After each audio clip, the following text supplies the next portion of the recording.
എല്ലാവർക്കും നമസ്കാരം.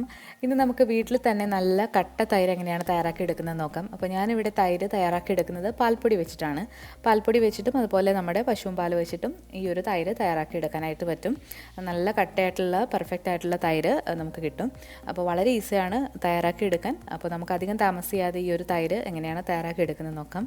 അപ്പോൾ ഞാനിവിടെ പാൽപ്പൊടി വെച്ചിട്ടാണ് തൈര് തയ്യാറാക്കി എടുക്കുന്നത്. അപ്പോൾ അതിന് വേണ്ടിയിട്ട് 6 ടേബിൾ സ്പൂൺ പാൽപ്പൊടി എടുത്തിട്ടുണ്ട്. അപ്പോൾ നീഡോയുടെ പാൽപ്പൊടിയാണ് ഞാൻ എടുത്തിട്ടുള്ളത്. നിങ്ങൾ പാൽപ്പൊടി എടുക്കുമ്പോൾ നല്ല ബ്രാൻഡിലുള്ള പാൽപ്പൊടി നോക്കിയിട്ട് എടുക്കാനായിട്ട് ശ്രദ്ധിക്കാം. അപ്പോൾ ആദ്യം തന്നെ ഈ പാൽപ്പൊടി നമുക്കൊന്ന് കലക്കിയെടുക്കണം. അപ്പോൾ അതിന് വേണ്ടിയിട്ട് ഒരു പാത്രത്തിലേക്ക് ഞാൻ ഈ ഒരു പാൽപ്പൊടി ഇട്ട് കൊടുക്കുകയാണ്. നമ്മൾ പാൽപ്പൊടി കലക്കുമ്പോൾ ചെറിയ ചൂടുള്ള വെള്ളത്തിൽ വേണം കലക്കാനായിട്ട്. അപ്പോഴാണ് അത് നന്നായിട്ട് മിക്സായി കിട്ടുക.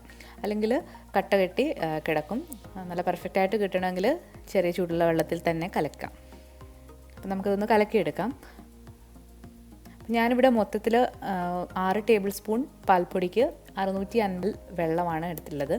വെള്ളം എന്ന് പറയുന്നത് ചെറിയ ചൂടുള്ള വെള്ളം തന്നെയാണ്. അപ്പോൾ ആദ്യം ഒരു 500 ml വെള്ളം ഇതിലേക്ക് ഒഴിച്ചു കൊടുത്തിട്ട് നന്നായിട്ടൊന്ന് മിക്സ് ചെയ്തെടുക്കാം. അപ്പോൾ ബാക്കി വെള്ളം നമുക്ക് ഇത് കുറുക്കുമ്പോൾ ചേർത്ത് കൊടുക്കാം. അപ്പോൾ നമ്മുടെ പാല് ഇവിടെ തയ്യാറായിട്ടുണ്ട്. ഇനി ഇതൊരു സോസ് പാനിലേക്ക് നമുക്കൊന്ന് ഒഴിച്ചിട്ട് നന്നായിട്ടൊന്ന് തിളപ്പിച്ചെടുക്കണം. അപ്പോൾ ഇതിപ്പോൾ ഒരു 500 ml ഉണ്ട്. ഇനി നമ്മളൊരു 150 ml കൂടി ഇതിലേക്ക് ചേർത്ത് കൊടുക്കാൻ പോവാണ്. അപ്പോൾ ഈ ഒരു പാല് നന്നായിട്ട് കുറുക്കിയെടുക്കണം. അപ്പോൾ നല്ലതായിട്ട് തിള വന്നിട്ട് നന്നായിട്ട് കുറുക്കുമ്പോഴാണ് നല്ല കട്ട തൈര് കിട്ടുക. അപ്പോൾ ഇങ്ങനെ എൻ്റെ അമ്മ സ്ഥിരം വീട്ടിൽ ചെയ്യാറുണ്ട്. അപ്പോൾ നല്ല അലുവ കഷ്ണം പോലെയുള്ള തൈര് നമുക്ക് കിട്ടും.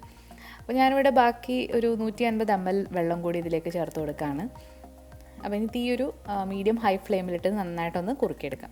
അപ്പോൾ പശുവും പാലാണെങ്കിലും ഇതേപോലെ തന്നെ നിങ്ങൾ അതിൻ്റെ വെള്ളമെല്ലാം നന്നായിട്ട് വറ്റിച്ചെടുക്കുക. അപ്പോഴാണ് കട്ടത്തൈര് കിട്ടുക. ഇപ്പോൾ നമ്മുടെ പാല് നന്നായിട്ട് തിളച്ച് വന്നിട്ടുണ്ട്. അപ്പോൾ നിങ്ങൾക്ക് നോക്കുകയാണെങ്കിൽ കാണാം ഇതിൻ്റെ അളവൊന്ന് കുറഞ്ഞ് വന്നിട്ടുണ്ട്. നമ്മൾ 650 ml ആണ് ഒഴിച്ചു കൊടുത്തത് വെള്ളം. ഇനി ഇതൊരു ഇപ്പം ഒരു 400 ml ആയിട്ട് ചുരുങ്ങിയിട്ടുണ്ട്. അപ്പോൾ ഞാനതൊരു പാത്രത്തിലേക്ക് മാറ്റിയിട്ടുണ്ട്. നിങ്ങൾക്ക് കാണാം ഇതിപ്പോൾ ഒരു 400 ml ആണ് ഉള്ളത്. ഇതിപ്പോൾ ചെറിയ ചൂടോടുകൂടിയാണ് ഈ ഒരു പാലുള്ളത്. അപ്പോൾ ചെറിയൊരു ചൂടോട് തന്നെ നമ്മളിതിലേക്ക് തൈര് ഒഴിച്ചു കൊടുക്കുക. അപ്പോൾ നമ്മൾ ഇതിന് ഒഴിക്കുക എന്നാണ് ഞങ്ങളുടെ നാട്ടിലൊക്കെ പറയുന്നത്. അപ്പോൾ ഞാനിവിടെ ഒരു 2 ടേബിൾ സ്പൂൺ നല്ല പുളിയുള്ള തൈര് ഇതിലേക്ക് ഒഴിച്ചു കൊടുത്തിട്ടുണ്ട്. അപ്പോൾ നിങ്ങൾ കടകളിൽ നിന്ന് വാങ്ങിക്കുന്ന തൈരാണെങ്കിൽ കുറച്ചൊന്ന് വെളിയിലെടുത്ത് വെക്കുകയാണെങ്കിൽ നല്ല പുളിയുള്ള തൈര് കിട്ടും. അപ്പോൾ ആ തൈരിൽ നിന്ന് 2 ടേബിൾ സ്പൂണാണ് ഞാനിതിലേക്ക് ഒഴിച്ചു കൊടുക്കുന്നത്. അപ്പോൾ ഇത് നന്നായിട്ടൊന്ന് മിക്സാക്കി കൊടുത്തിട്ടുണ്ട്. ഇനി നമുക്ക് ഒഴിക്കുന്ന പാത്രത്തിലേക്ക് ഒഴിച്ചു വെക്കാം. അപ്പോൾ ഒഴിക്കുമ്പോൾ നമ്മളെപ്പോഴും ഗ്ലാസ് കൊണ്ടുള്ള പാത്രത്തിൽ മാത്രം ഒഴിക്കാനായിട്ട് ശ്രദ്ധിക്കുക.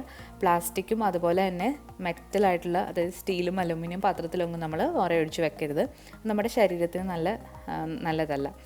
അപ്പോൾ ഞാനിവിടെ ഒരു ഗ്ലാസിൻ്റെ പാത്രത്തിലാണ് ഈ ഒഴിച്ച് വെക്കുന്നത്. ഇതിനി നമുക്ക് അടച്ച് വെച്ചിട്ട് ഒരു 8 മണിക്കൂർ ഒന്ന് മാറ്റി വെക്കാം. അപ്പോൾ നിങ്ങൾ രാത്രി ചെയ്യുകയാണെങ്കിൽ രാവിലെ ആകുമ്പോഴത്തേക്ക് നല്ല കട്ട തൈര് കിട്ടും. ഇപ്പോൾ ഇതൊരു 8 മണിക്കൂർ കഴിഞ്ഞിട്ടുണ്ട്. നമ്മുടെ തൈര് ഇവിടെ റെഡിയായിട്ട് വന്നിട്ടുണ്ട്. ഇതിന് നമുക്കൊരു സ്പൂൺ ഇട്ട് നോക്കാം. അപ്പോൾ നിങ്ങൾക്ക് കാണാം ഇത് നല്ല സെറ്റായി വന്നിട്ടുണ്ട്. അപ്പോൾ നമ്മൾ കടയിൽ നിന്ന് വാങ്ങിച്ച തൈര് വെച്ചിട്ടാണ് ഈ ഒരു തൈര് തയ്യാറാക്കി എടുക്കുന്നത്. അപ്പോൾ നമുക്കിത് എടുത്ത് നോക്കാം. അപ്പോൾ ഇത് നിങ്ങൾക്ക് കാണാം ഇത് നല്ല കട്ടയായിട്ട് തന്നെയുള്ള തൈരാണ്.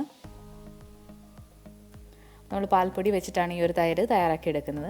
അപ്പോൾ വളരെ ഈസിയാണ് വീട്ടിൽ തന്നെ നല്ല കട്ട തൈര് തയ്യാറാക്കി എടുക്കാൻ. അപ്പം ഇതുവരെ ഇങ്ങനെ ചെയ്ത് നോക്കിയിട്ടില്ലാത്തവർ തീർച്ചയായിട്ടും ഒന്ന് ട്രൈ ചെയ്ത് നോക്കുക. അതുപോലെ തന്നെ നിങ്ങൾ ഈ വീഡിയോ ഇഷ്ടമായിട്ടുണ്ടെങ്കിൽ ലൈക്ക് ചെയ്യാനും ഷെയർ ചെയ്യാനും കമൻറ്റ് ചെയ്യാനും മറക്കരുത്. നമ്മുടെ ചാനൽ പുതിയതായിട്ടാണ് കാണുന്നതെങ്കിൽ ഒന്ന് സബ്സ്ക്രൈബ് ചെയ്യാനും മടിക്കരുത്. അപ്പോൾ പുതിയൊരു റെസിപ്പിയായിട്ട് നമുക്ക് വീണ്ടും കാണാം. താങ്ക്